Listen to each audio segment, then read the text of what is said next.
কষ্টেও আনন্দ, সুখেও আনন্দ, মৃত্যুতেও আনন্দ। সুখ কিংবা দুঃখ তোমার যদি গতিরোধ না করে তাহলে তুমি সফল হবে। ঠাকুরের কথাগুলো হচ্ছে এমনই যে আপনার প্রাণ শক্তিকে প্রতিনিয়ত বৃদ্ধি ঘটাবে। আমি একজন ইষ্টকর্মী হয়ে না শব্দটা যখন ইষ্ট কাজে যখন আমি না বলি তখন কিন্তু আমি ঠাকুর থেকে অনেক দূরে।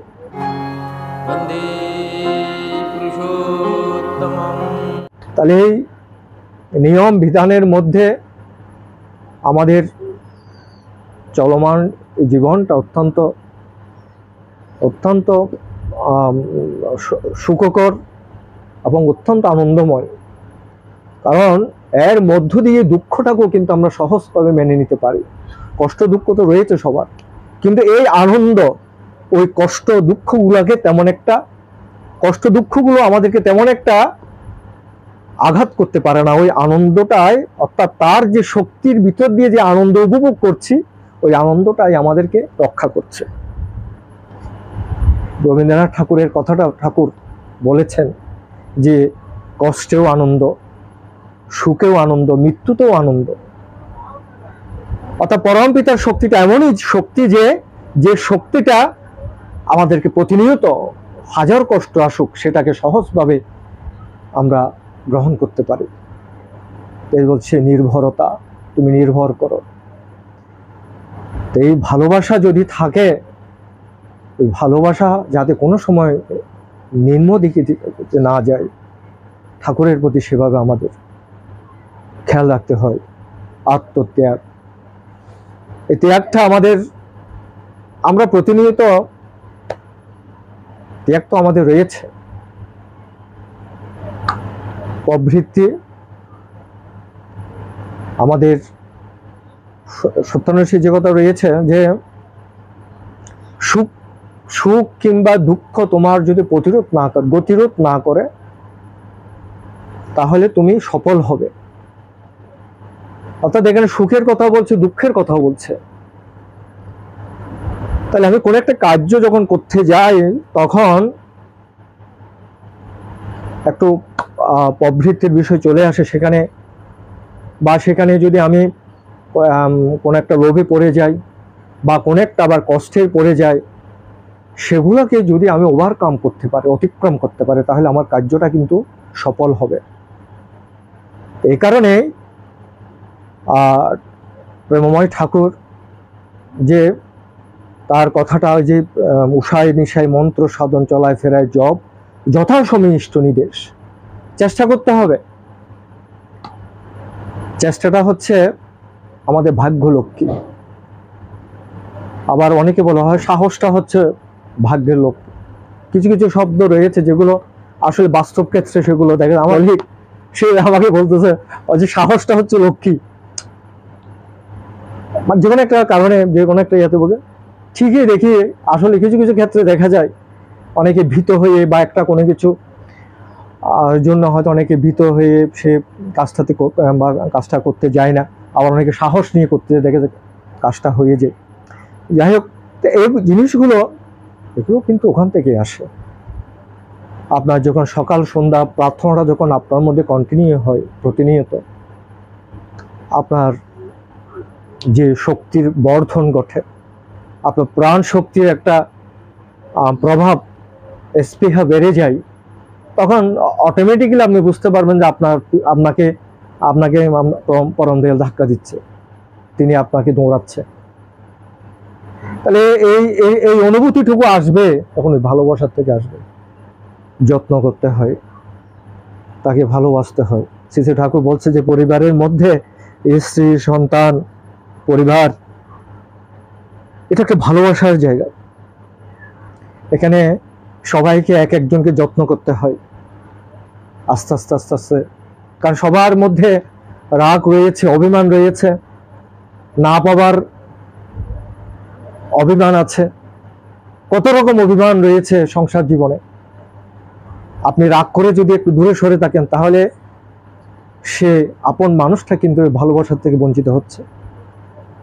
ঠাকুর এই জায়গায় বলছে যে ভালোবাসবি, ভালোবাসতে বাসতে দেখবি সে কত আনন্দ পাচ্ছে, তার প্রাণের মধ্যে, মনের মধ্যে নতুনভাবে শক্তি যোগান হচ্ছে। ঠাকুরের কথাগুলো হচ্ছে এমনই যে আপনার প্রাণ শক্তিকে প্রতিনিয়ত বৃদ্ধি ঘটাবে। আমরা একটা বই পড়ি আপনার কিছু কিছু কথা আছে, আপনার ওই নিষ্প্রাণ মানুষটাও প্রাণ ফিরে পাবে। তো ঠাকুরের কথাগুলো এরকমই। এখন কথা হচ্ছে যে আমরা কেউ সস্তীয়নী, কেউ যাজক, কেউ অধৈর্য, কেউ ঋত্বিক। আমাদের কাজগুলো হচ্ছে মানুষের শক্তিটাকে বর্ধন করা। ঠাকুরে বেছে বেছে কয়েকটা মানুষকে দিয়েছেন এই দায়িত্বগুলো। সেরকম হলে সবাই দিয়ে দিত, কেউ ঋত্বিক, অধৈর্য, যাজক সবাই হয়ে যেত। পেরেছে? পারেনি তো, পারবে না। এ কারণে আমাদের দিকে মানুষ থাকিয়ে থাকে।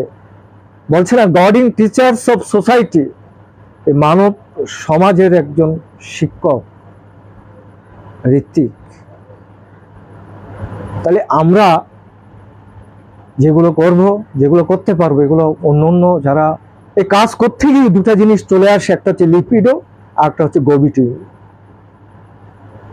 আপনার সাধন জগতে আমরা সাধন করতে করতে করতে সুরত যে বিষয়টা রয়েছে, ধ্যান বা ঈশ্বরের সাথে সরাসরি কানেক্টিং এর যে একটা বিষয় রয়েছে, আধ্যাত্মিকতার চরম পর্যায়ে, ঠাকুর বলছেন সেটাও আসবে তোমার জীবনে, কিন্তু তুমি সতর্ক থাকি ওই গো বিটুইনটা, দ্বন্দ্বভিত্তি। এখন আমি বললাম একজনকে আপনাকে আসতে হবে সঙ্গ ঠাকুরের আগে, ব্রতধারী কর্মীকে। সে যদি বলে আমার ব্যবসা আছে, আমার চাকরি আছে, আমার এটা আছে, আমার সেটা আছে, আমার সংসার আছে, তাহলে এই ব্রত তার জন্য নয়। আমি একজন ইষ্টকর্মী হয়ে না শব্দটা যখন ইষ্ট কাজে যখন আমি না বলি, তখন কিন্তু আমি ঠাকুর থেকে অনেক দূরে। এটি হয়তো যারা সাধারণ সৎসঙ্গী আছে তারা কিন্তু ততটুকু অনুভব ঠাকুরকে করতে পারেনি বিধায় তারা কিন্তু বলতে পারে। ঠাকুর বলছে তোমার মধ্যে বিন্দু মাত্র রক্ত প্রবাহ যতক্ষণ পর্যন্ত থাকবে, ইষ্ট কথা, ইষ্ট কর্মে তুমি যখন শুনবে না বললে তুমি ছুটে চলে যাবে। তোমাকে বলেনি, তুমি ছুটে চলে যাবে। কার জন্য যাবে? যে তোমার জন্য যাবে। তুমি ওই পরিবারের মঙ্গলের জন্য না, তোমার জন্য তুমি যাবে। তুমি ছুটবে যে পরম পিতার কাছে। ওই আমি যদি ওইটাই ভাবি আমার সংগঠন ছোট, আমার কাজের পরিধি ছোট, না, এই পরম পিতা বিশ্ব জগৎকে আলোকিত করেছে আমার মতো গুটি কয়েকজন মানুষ নিয়ে। অনন্ত মহারাজ আর কিশোরী মোহন, এই দুটো মানুষই পৃথিবীকে জাগিয়ে দিয়েছে। শ্রী ঠাকুর তিনি বলেছেন এই অনন্ত কিশোরী মোহন যদি না থাকতো আমার ঠাকুরগিরি করা হতো না। তারা কি দেখিয়েছেন, কি ত্যাগ দেখিয়েছেন, কেমন ভালোবাসা দেখিয়েছে তারা। হ্যাঁ, শ্রী ঠাকুরকে সেভাবে তারা ঠাকুরকে জেনেছে, ঠাকুরকে পরীক্ষা করেছে, উন্মাদ ছিল ঠাকুরের জন্য। এগুলো আমাদের প্রেরণা। আজকে যে ভক্ত বলয় বইটা যদি আমরা পড়ি, এই বইয়ের মধ্যে ঠাকুরের জীবন বিধান ঘটনাগুলো যদি আমরা পড়ি, আমার ভালো লাগে। আমার দিদি যখন গানগুলো করে, ওই সেই গানের মধ্যে যে জিনিসগুলো আসে, পুরাতন গানগুলো হচ্ছে ঠাকুরের নির্যাস। এখনের গানগুলোর মধ্যে সেরকম, ঠাকুরের গানগুলোর মধ্যে সেরকম একটা গাম্ভীর্যতা নেই, আবেগ নেই। কিন্তু আগের গানগুলোতে ওরে ওই পদ্মা বলে যে গানগুলো আছে না, ওগুলাতে মনে হয় যে ঠাকুর। সেই ভাব সে কয়জনের মধ্যে আমরা সেভাবে করতে পারছি? শুধু হতাশার চিন্তা, শুধু হতাশায় ভুগছি। চাকরিটা এমন হবে, ব্যবসাটা এমন হবে। আরে এটা তো পরম পিতার। আমার যদি তার উপর নির্ভরতা না থাকে, আজকে কি বলছে, আজকে যদি এই নির্ভরতা যদি আমার মধ্যে না থাকে, তাহলে আমি কি হলাম? আমি কিভাবে তার ভক্ত হলাম? অবিশ্বাস যখন আপনাকে ঘিরে ধরবে, তিনি তখন ওখান থেকে, ওই গণ্ডির থেকে অনেক দূরে চলে যায় প্রেমময় ঠাকুর। এই কারণে প্রত্যেকটা ক্ষেত্রে চিন্তা করতে হবে, প্রত্যেকটাকে চিন্তা করতে হবে যে আমি তার সন্তান। বলো না তুমি ভীরু, বলো না তুমি কাপুরুষ, পিতার দিকে নজর করে বলো, ওগো আমি তোমারই সন্তান, তোমাকে ভুলে আমি নরকের দিকে ছুটে যাব না, তোমার জ্যোতির দিকে পিছন ফিরে অন্ধকার অন্ধকার বলে চিৎকার করবো না। অর্থাৎ তিনি এমন ভাবে অবল দিয়েছেন, এমন ভাবে তিনি তার ভক্তদেরকে এমন ভাবে নিশ্চিত ভাবে তিনি একটি নিশ্চিত জীবন বিধান দিয়েছেন যে এটি তোমাদের জন্য আশীর্বাদ। সৎনাম মনন করো, সৎসঙ্গের আশ্রয় নিয়ে তেমনই করে চলতে থাকো। আমি নিশ্চয়ই বলছি তোমাকে তোমার উন্নয়নের জন্য ভাবতে হবে না। আজকে প্রত্যেকটা মানুষের জীবন আপনি দেখেন, 5 বছর আগে যান, 10 বছর আগে চিন্তা করেন, 20 বছর আগে চিন্তা করেন, আপনার অবস্থান কেমন ছিল, এখন কেমন হয়েছে, পরিবর্তনটা কিভাবে হয়ে আসছে। এত এত সুশৃঙ্খল আপনি নিজেকে এত পরিমাপের মধ্যে দিয়ে আপনি নিজেকে পরিচালনা করেছেন, কত হিসাব করে, কত নিকেশ করে ঠাকুরকে নিয়ে। আজকে যদি আমরা সেই হিসাবটুকু যদি করি, আমাদের প্রাপ্তিটা হচ্ছে বিশাল। যেগুলো আমার জীবনে, আমি আমার ব্যক্তি জীবনে যেগুলো আমি চিন্তাই করিনি, প্রেমময় ঠাকুর সেগুলো আমাকে সময় হয়েছে আমাকে এনে এনে দিচ্ছে। তো ঠাকুর তো বলেছেন আমি সব আমার কাছে রয়েছে তোদের জন্য, আমার থেকে চেয়ে নে। আমি চেয়ে যে নেব, এই চাওয়ার ভালোবাসাটা তো আমাদের মধ্যে নাই। এই কারণে প্রত্যেকের মধ্যে সেটা ওই থেমে যাওয়ার এই চিন্তাগুলো আমাদের মধ্যে যখনই আসবে, আমি নিজে থেমে যাব, এগুলো আমাদের জন্য নয়। শ্রী ঠাকুর যখন একবার পার্লারে শুয়ে মাথায় হাত দিয়ে খুবই চিন্তিত, ডাক্তার পেরিমোহন ঠাকুরের পা টিপছে, দীর্ঘ সময় ঠাকুর ঘুম আসছে না, অপলক দৃষ্টি উপর দিকে থাকিয়ে রয়েছেন। তো পেরিদা জিজ্ঞেস করলো, ঠাকুর তোমার কি ঘুম আসছে না, ঘুমাবে না, এমন ভাবে কি ভাবছো? তো শ্রী ঠাকুর বলল যে 500 বছর পরে তোদেরকে কাকে কোথায় রাখবো আমি সেটা চিন্তা করছি। এখন আমি কোথায় যাব, আমার কি হবে, এগুলো দায়িত্ব ঠাকুর নিয়েছে। আমার কাজ হচ্ছে তাকে নিয়ে চলা, অবিরাম তাকে নিয়ে চলা, তাকে নিয়ে ভাবা, তার কর্মগুলো প্রাত্যহিক জীবনে করে যাওয়া, এটি হচ্ছে আমার কাজ। এখন আমি যদি চাওয়া পাওয়ার হিসাব যদি করি, সেটা তো হবে না। ঠাকুর সত্যানুষ্ঠানে বলছে না এগিয়ে যাও, কিন্তু মেপে দেখতে যেও না কত দূর এগিয়েছ, তাহলে আবার পিছিয়ে পড়বে। আমি এক পা সামনে গেলাম, 5 পা যদি পিছিয়ে চলে আসি, তাহলে আমি থেমে যাব। আমার কাজ হচ্ছে করে যেতে হবে, সেটা পরিপূর্ণ করার দায়িত্ব ঠাকুর। এটা আমি বাস্তবে দেখলাম। ঠাকুরের মন্দিরের কাজ যখন করছি, এমন কোনো ব্যক্তি নেই যাকে আমি মেসেজ দিই,